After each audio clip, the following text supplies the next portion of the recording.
Hi friends, പുതിയൊരു വീഡിയോയിലോട്ടേക്ക് എല്ലാവർക്കും സ്വാഗതം. അപ്പോൾ ഞാനിന്ന് കുറച്ച് ലേഡീസ് ഫിംഗർ എടുത്ത് വെച്ചിട്ടുണ്ട്. ഇതൊക്കെ എന്താണ് ഫസ്റ്റ് തന്നെ കാണിക്കുന്നതെന്നല്ലേ. അപ്പോൾ ഇത് വെച്ച് നമ്മളൊരു ബ്ലൗസ് ഡിസൈൻ ചെയ്യാൻ വേണ്ടി പോവുകയാണ് കേട്ടോ. അപ്പോൾ നമുക്ക് എങ്ങനെയാണെന്ന് നോക്കാം. അതിനായി ഞാനൊരു പഴയ ബ്ലൗസ് എടുത്തിട്ടുണ്ട്. ഈ ബ്ലൗസിൽ പ്രത്യേകിച്ച് ഒരു ഡിസൈനും ഇല്ലാത്തത് കൊണ്ട് എനിക്കിത് എന്തെങ്കിലും ഒരു ഡിസൈൻ ചെയ്യണമെന്ന് തോന്നിയതാണ് കേട്ടോ. പുറത്ത് ഒരു വീഡിയോയും കൂടി എടുക്കാമെന്ന്. അപ്പോൾ ഞാൻ ഒരു വെണ്ടക്ക നടുവേ മുറിച്ചിട്ടുണ്ട്. പിന്നെ റെഡ് പെയിൻറ്റും എടുത്തിട്ടുണ്ട്. പിന്നെ നമ്മൾ ഫസ്റ്റ് തന്നെ ഇതാ പെയിൻറ്റിലേക്ക് ഇത് നോക്കി കൊടുക്കുന്നുണ്ട്. ഭയങ്കരമായിട്ട് ഇതൊന്ന് കുളിപ്പിച്ചെടുക്കണ്ട, ജസ്റ്റ് ഒന്നൊരു ടച്ച് മാത്രമേ വേണ്ടൂ കേട്ടോ. അപ്പോൾ ഇതാ നമ്മൾ വെണ്ടക്ക ജസ്റ്റ് പെയിൻറ്റിലൊന്ന് കുത്തിയെടുത്തിട്ട് മാത്രമേ ഉള്ളൂ. അതിനുശേഷം നമുക്ക് എവിടെയാണോ ഡിസൈൻ ചെയ്യേണ്ടത് അവിടെ നമ്മൾ വെച്ച് കൊടുക്കാം കേട്ടോ. കണ്ടില്ലേ, ഇതുപോലെ മെല്ലനെ മെല്ലനെ വേണം വെച്ച് കൊടുക്കാൻ വേണ്ടിയിട്ട്. കാരണം ഇത് പെയിൻ്റാണ്. പിന്നെ പെയിൻറ്റിൽ നിങ്ങൾ യാതൊരു കാരണവശാലും, ഇത് ഫാബ്രിക് പെയിൻ്റാണ് കേട്ടോ. ഈ ഫാബ്രിക് പെയിൻറ്റിൽ യാതൊരു കാരണവശാലും വാട്ടർ ആഡ് ചെയ്യാൻ വേണ്ടി പാടില്ല. നമ്മളിത് അലക്കുമ്പം അത് ഇളകി പോകാൻ ചാൻസ് ഉണ്ടാവും കേട്ടോ. വാട്ടർ ആഡ് ചെയ്ത് കഴിഞ്ഞാൽ മാത്രമേ ആ പ്രശ്നം ഉണ്ടാകും. വാട്ടർ ഇല്ലാതെ നമ്മൾ ഇതുപോലെ ചെയ്തെടുക്കുകയാണെങ്കിൽ ഇത് ഒരു കാരണവശാലും എത്ര അലക്കലക്കിയാലും ഇത് ഇളകി പോകത്തില്ല കേട്ടോ. ഞാൻ ഇതിന് മുൻപും നമ്മുടെ ഫാബ്രിക് പെയിൻറ്റ് വെച്ചിട്ടുള്ള വീഡിയോ തുണികളിൽ ചെയ്തിട്ടുണ്ടായിരുന്നു. അപ്പോൾ ഒരുപാട് പേര് എൻ്റെ അടുത്ത് സംശയം ചോദിച്ചിട്ടുണ്ടായിരുന്നു, നമ്മളിത് അലക്കുമ്പം ഇത് ഇളകി പോകത്തില്ലേന്ന്. അപ്പോൾ അങ്ങനെയുള്ളവർക്ക് വേണ്ടിയാണ് ഞാനത് ക്ലാരിഫൈ ചെയ്തത്.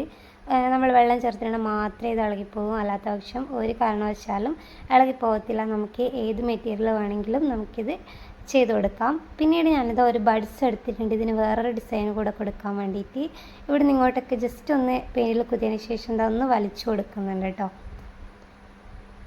അപ്പോൾ ഇത് കണ്ടില്ലേ, നമ്മളിപ്പം വളരെ സിമ്പിളാണ് ഇതൊക്കെ ചെയ്തെടുക്കാൻ വേണ്ടിയിട്ട്. എന്നാലും നമുക്ക് എന്താ പറയുക, ഒട്ടും കാശ് മുടക്കാതെ തന്നെ നമുക്കിത് ഡിസൈൻ ചെയ്യാൻ വേണ്ടി പറ്റിയല്ലോ.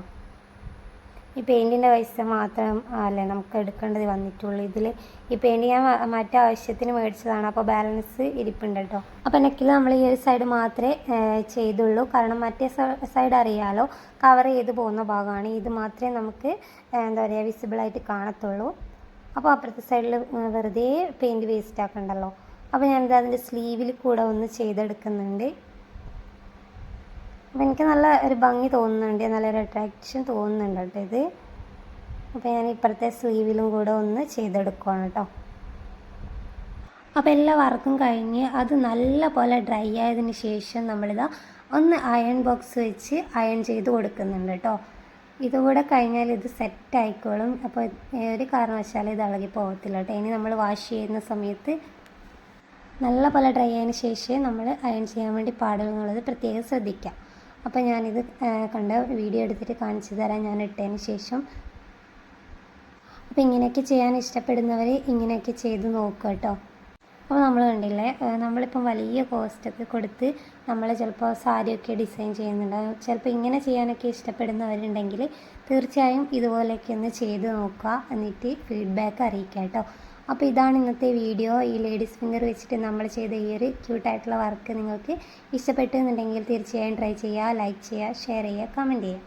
സബ്സ്ക്രൈബ് ചെയ്യാത്ത കൂട്ടുകാരുണ്ടെങ്കിൽ ഒന്ന് സബ്സ്ക്രൈബും കൂടെ ചെയ്യാം കേട്ടോ. പുതിയൊരു വീഡിയോ കാണാം. ബൈ.